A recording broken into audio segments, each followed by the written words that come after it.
మీ గురువుల్ని, మీ పీఠాధిపతుల్ని, మీ పండితుల్ని ఇట్లాంటోళ్ళని మాత్రం ఏకవచనంతో సంబోధించకూడదు. అంటే ఎవరు ఈడ వాళ్ళని అగౌరవంగా తిట్టేయలేదు, ఏమి బూతులు మాట్లాడలేదు, ఏం మాట్లాడలేదు, బూతులేం రాసేయలేదు.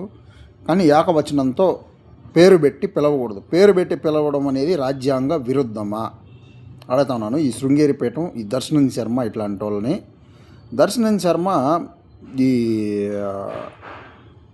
మందుల సామ్యులు అనేటువంటి ఎమ్మెల్యేని ఏకవచనంతో సంబోధించి మాట్లాడుతూ ఉన్నాడు. అంటే అతను అణగారిన కులానికి సంబంధించినటువంటి వ్యక్తి కనుక ఎమ్మెల్యే అయినా కూడా ప్రజలు అతనికి రాజ్యాంగ పదవిని కాటబెట్టినారు. నువ్వు గౌరవించాలనా లేదా?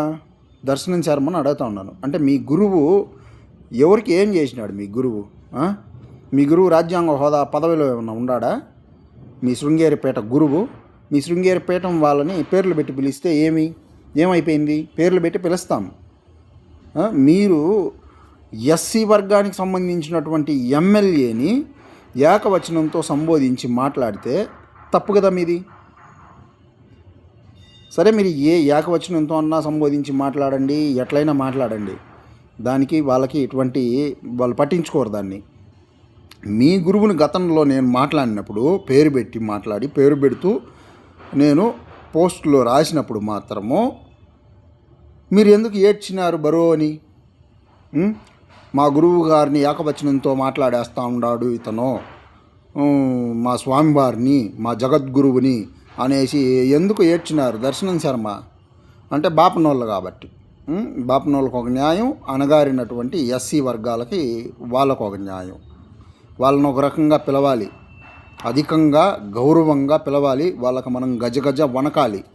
కానీ అణగారిన వర్గాల వాళ్ళని మాత్రం ఇతను ఒరే తురే గిరే వాడా వీడా అని మాట్లాడతారా? బుద్ధుందా లేదా దర్శనం శర్మ? సమానత్వం అనేది ఇరువైపులా ఉండాలి. ఈ ప్రజలు కూడా ఈ విధంగానే తయారైనారు. ఒక్కడికి కూడా ఇంకిత బుద్ధి అవగాహన అనేది లేకుండా ఉండారు.